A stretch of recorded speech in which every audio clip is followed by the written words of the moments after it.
Hello everybody, this is Mr. Ibrahim. How are you? I hope you are okay. Today inshallah we're gonna talk about obligation and lack of obligation.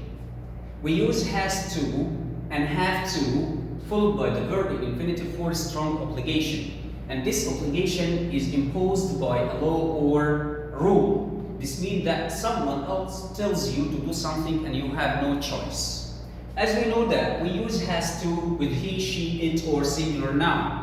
But have to is used with I, you, we, they or plural noun. And don't forget that has to or have to followed by the verb in infinitive. For example, when I say I have to wear my school uniform, this means that it's necessary for you to wear your school uniform.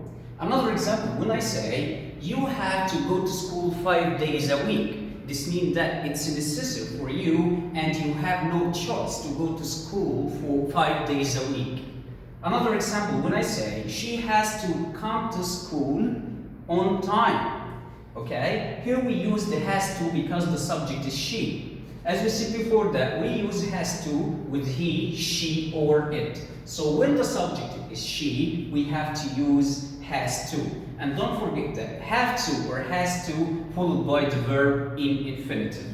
This is for obligation. Let's now move about lack of obligation or negative form. In negative form, we have to use doesn't have to or don't have to followed by the verb in infinitive. We use doesn't have to if the subject is he, she, it or singular noun. But we use don't have to with I, you, we, they or plural noun. And don't forget also that doesn't have to or don't have to followed by the verb in infinitive. For example, when I say you don't have to go to school by car, it's not far. This means that it's not necessary for you to go to school by car. Why? Because your school is not too far. Another example, when I say she doesn't have to go to school on Fridays, it's not important for you. Another example, when I say you don't have to wear a jacket today, it's too hot. This means that it's not necessary for you to wear a jacket because the weather is too hot. Here we use don't have to because the subject here is you. And here we use doesn't have to because the subject is she. This is for the lack of obligation or the negative form. Let's now move to the question form. As we know that we have two kinds or two types of questions, yes or no questions or WH questions. In yes or no questions, you have to start your question using does or do, and then the subject, have to, and then the verb in infinitive.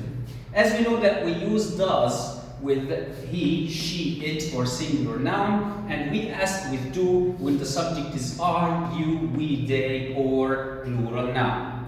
For example, when I say, do you have to wear a jacket today?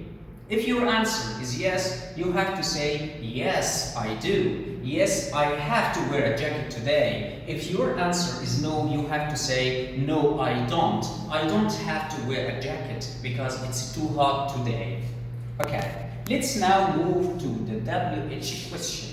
In WH question, you have to start your question with WH word, and then the helping verb, does or do, and then the subject, and then have to plus infinitive. For example, when I say, what do you have to wear when it's cold? What do you have to wear when it's cold?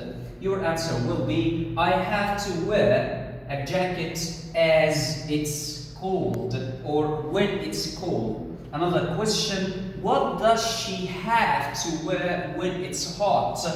Your answers will be, she doesn't have to wear a jacket when it's hot, or she has to wear light clothes when it's hot.